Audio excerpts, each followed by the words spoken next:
Welcome to the Goddess School podcast, where Eastern wisdom meets Western mysticism. I'm your host, Lisa Marie Rankin, author, teacher, and Ayurvedic wellness coach, here to help you reclaim your feminine superpowers. And I am so glad you're here. Listen, women are magical. They are intuitive, creative, wise, and magnetic. However, in today's fast-paced world, these gifts often get buried under a more masculine way of life. Together, we'll awaken those powers.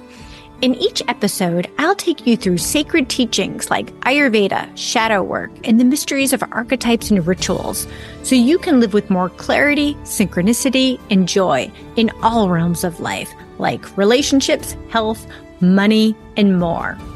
So let's dive in so you can make the most of your one mythic life. The veil is parting. Let's begin. Have you ever felt like things didn't really work out exactly the way you wanted them to? Or maybe something that you thought would make your life easier or better actually brought you further away from what you truly desired, or maybe from the woman you wanted to be? Well, today we're going to be diving deep into an old story that holds a mirror up to this very faith. It's the story of the Handmaid's Tale, and it speaks to the poor bargains we make when we trade our feminine feeling for worldly success, convenience, or approval. This episode will uncover how this story is more relevant than ever, and how we can reclaim the feminine parts of ourselves we've sacrificed along the way. Welcome back, beautiful women. So today I want to share an old story and talk about a phenomena that many women face, and that is the poor bargain. When we make a trade or we make a deal and we think it's going to bring more convenience, more success, or it's a quick fix, to only later discover that we traded too much. We ended up feeling like we had the short end of the stick. Now, the story I want to tell you is an old story. I believe it was discovered by the Grimm brothers, and it is called The Handless Maiden. So let's begin with that. Now, once upon a time, there was a poor miller, and even though he worked very hard, he didn't have a lot of money. So in desperation, he made a deal with the devil. The devil was going to provide the miller with wealth if the miller would just give the devil what was behind the old shed. Now, at the time, the miller believed it was just an old apple tree. So all the wealth in the world for an old apple tree? Of course. Who wouldn't, right? Well, it wasn't just the old apple tree that was behind the shed. There was also the miller's daughter. So the devil got to claim the daughter. Now, when the devil came to collect her, the girl's purity prevented him from taking her, and he was so enraged that the devil made the miller cut off her hands. Can you believe that? The father had to cut off the daughter's hands. Now, out of fear for his own life, the miller obeyed. The girl's hands were severed. The father got his wealth, and feeling terrible about the fate that he had inflicted upon his daughter, he offered to take care of her, offering her all of the luxuries, all of the comforts in the world. Instead, however, this poor, handless maiden, she chose to wander in the forest and just trust her fate. Now, despite her suffering, she remained pure of heart. She eventually finds herself in a royal orchard where pears are divinely being guided into her mouth, offering her the sense of nourishment and even a little bit of peace. Now, this caught the attention of the king who came to meet her, and he was so moved by her beauty and purity. And despite her condition, she had no hands, he married her, and he gave her silver hands to replace the ones that she had lost. So for a time, the maiden lived happily with the king, and they had a child together. But the devil, who is still vengeful, was still tricking the handless maiden. He would send letters to the king's mother, and in these letters, the king was told that his wife was giving birth to a demon. The king's mother, unsure what to believe, was tricked further by more letters from the devil saying the queen and child must be killed. Now, out of love, the king's mother couldn't follow through with the terrible command, and she sent the queen and her child in the forest to hide. Now, the handless maiden finds herself back in the forest, even though she had all of the luxuries and all of the comfort, and she had her new silver hands. But she was enduring hardship and was eventually taken in by a kind and protective angel. Now, over the years, she lived in isolation and continued to persevere through her various trials and tribulations. And eventually, her hands grew back as a symbol of her healing and spiritual restoration. Now, meanwhile, the king, upon returning home and discovering the devil's deception, set out to find his wife and child. And after a long search, the king finally found them in the forest. They were joyfully reunited, and the family returned to the kingdom where they lived in peace and happiness. Great story, huh? Now, in fairy tales and myths, we are not just the heroine of the story, as I know that we can probably all relate maybe to the Handless Maiden, but we're actually all of the characters. These stories are maps of our psyche. So, yes, you're the Handless Maiden, but you're also the father and you're the devil. Now, this story really mirrors many of the sacrifices that women make today, sometimes consciously, sometimes unconsciously. And we make these bargains perhaps when we prioritize our career, independence, or worldly measures of success over our own inner contentment, connection, and our emotional well being. When we give away our failing state, because we'll talk more about the symbolism, but that's really what the handless mating and the losing of the hands represents, in exchange for material success or external validation, it's a poor bargain. We end up feeling disempowered, burnt out, and numb. We can't fail. Now, this story, like many stories and fairy tales, is rich with symbolic meaning. So let's take a look at some of this. Now, the miller's daughter symbolizes the failing feminine. She's the maiden. She's the part of us that's creative, intuitive, optimistic, joyful. We have that part within all of us. And it's deeply connected to our innate inner knowing. And again, she's the maiden. She's our curiosity, our optimism, our joy. But the father, he represents the immature masculine. So what does this mean? It means he's looking for these outward measures of success, but he wants it the easy way. He doesn't want to put in all of the work. So instead, he sacrificed the daughter's hands. We can think again, the joy, creativity, optimism. Now, without hands, she can't hold, create, or even tend to her own well-being. And we can think of the devil as a metaphor for the quick fix or empty materialism, that idea of more is better. I need to have more. I need to look a certain way. I need to have a certain job title. I need to make a certain amount of money. So in exchange for this bargain, so these bargains that we make, a woman is often left fractured and probably feeling like she's given too much. And I don't know if you've ever felt that way, but you finally get what you want, and there's still a little bit of emptiness inside. You still feel handless. But here is the good part. Here's where the story gets interesting. And of course, there is always an opportunity for redemption in stories, just as there are in real life. After her hands are taken, the maiden, she doesn't remain a victim. She doesn't stay in the father's care where she could get all of the comforts. She actually takes a stand. She decides to embark by herself into a journey of healing and reclamation. And she enters the forest. Now, the forest is also often a symbol of spirituality, of growth, of the divine, and self-discovery. So she's deep in the forest where she reconnects with herself, the natural world, and her hands begin to grow back. So this transformation really highlights our ability to reclaim these parts of ourselves that we may have traded away at different points by connecting to our inner world, connecting to nature, Mama Earth, and reclaiming what it is that we've lost. So what does this story have to do with the modern woman today? Well, let me ask you, have you ever felt like you made a poor bargain? I know I have, and I will share a poor bargain. There have been many that I have made in just a little bit. And here's some examples. We often sacrifice feminine feeling for the sake of what we think are society values, whether it's productivity, busyness, looking a certain way, convenience. And think about it. I mean, how many of us have put career advancement or like material success over our children and families? How often do we choose fast food, screens, and distractions over what actually nourishes our soul?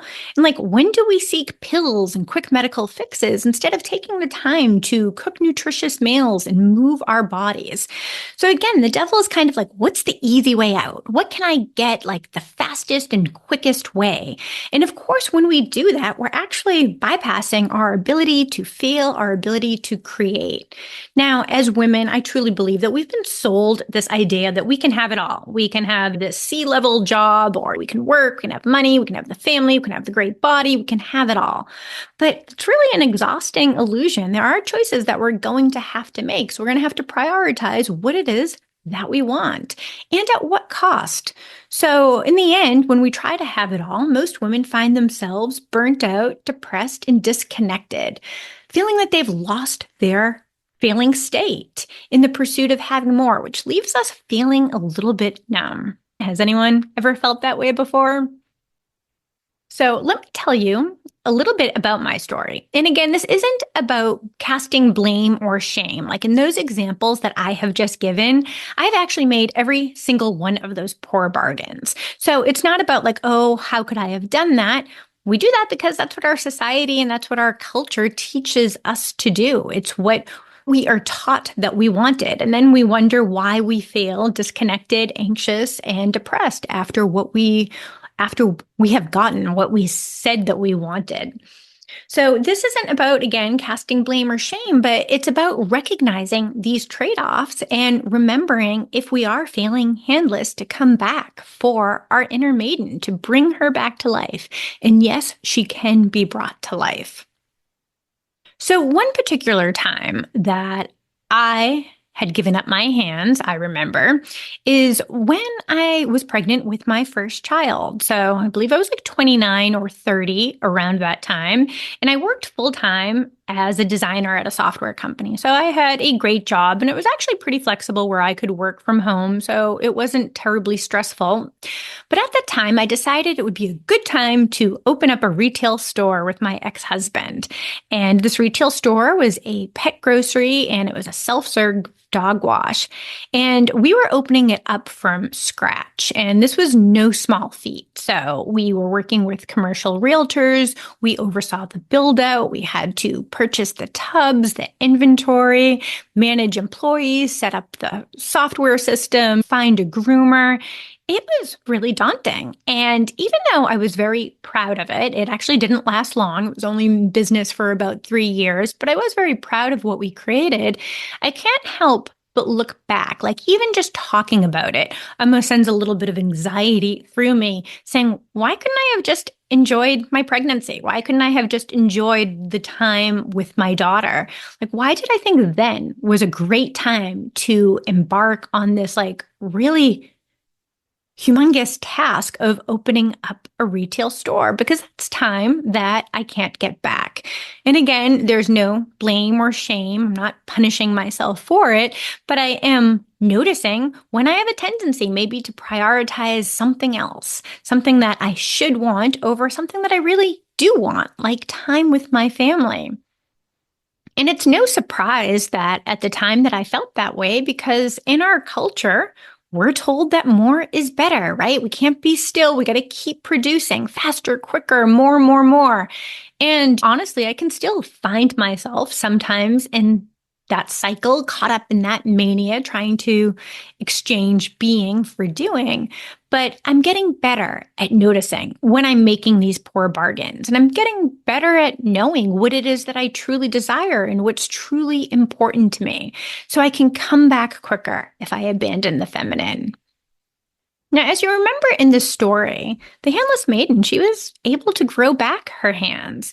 And in fact, there is another version that has the Handless Maiden. She's in the forest with her silver hands when her baby falls into a river.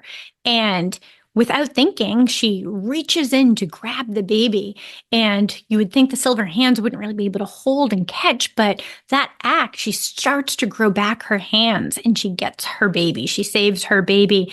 So our metaphorical hands can grow back when we start to tune inward to our desires, to what is important to us, and to how we truly want to show up and experience the world.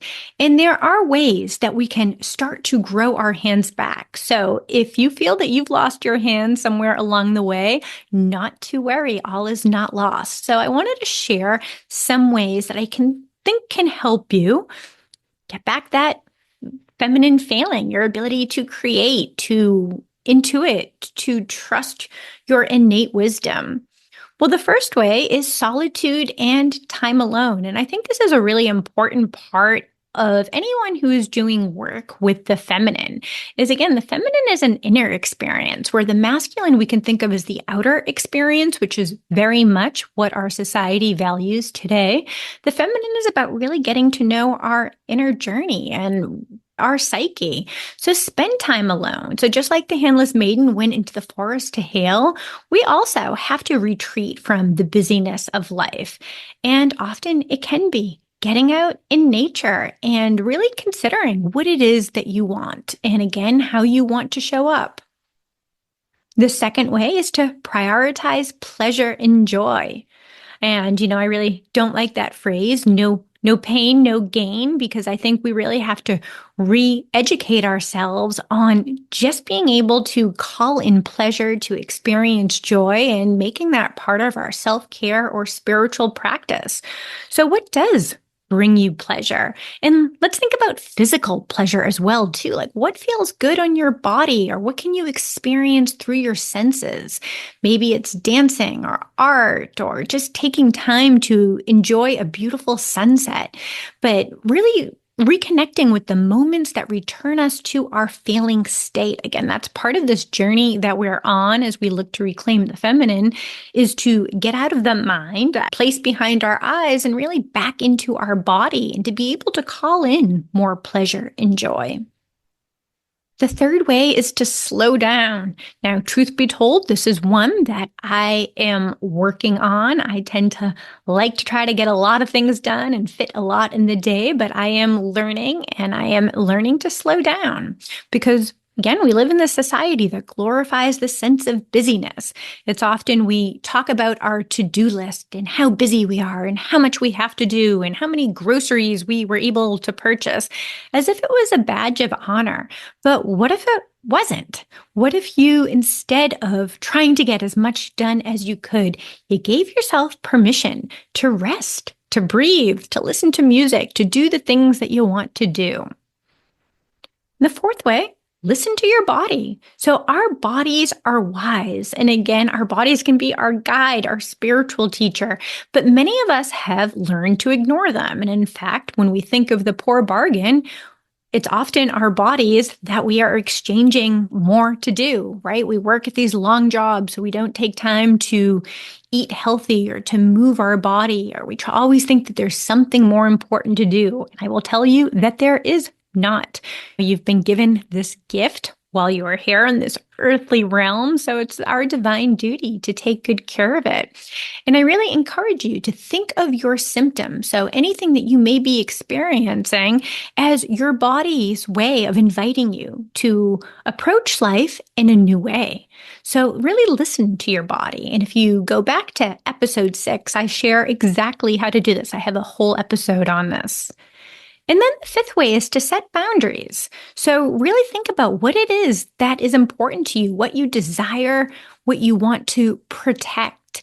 And boundaries are important. Sometimes we have to say no to others so we can say yes to ourselves. And you can check out episode 5 for a new perspective on boundaries. So there are ways that we can start to pivot when we notice that we have gone off course, that we've made a poor bargain, so that we can grow back our hands. The Handless Maiden story really reminds us that we don't want to sacrifice our feeling state for material gain, convenience, or external approval, because if we do, we're going to be left numb and disconnected.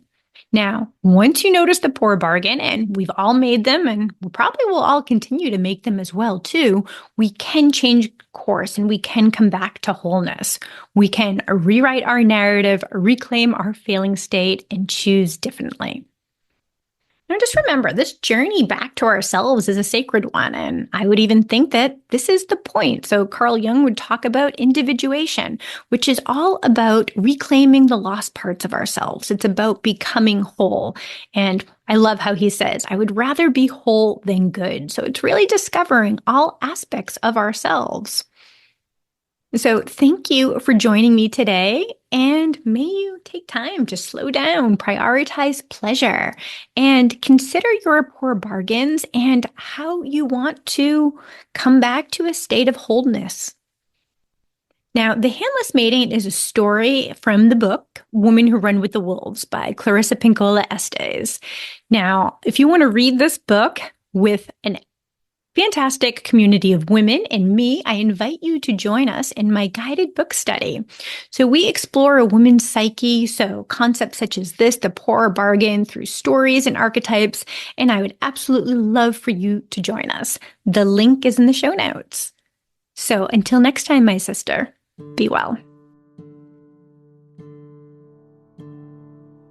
Thanks for tuning in to the Goddess School podcast. I hope today's episode inspired you to reclaim your feminine magic.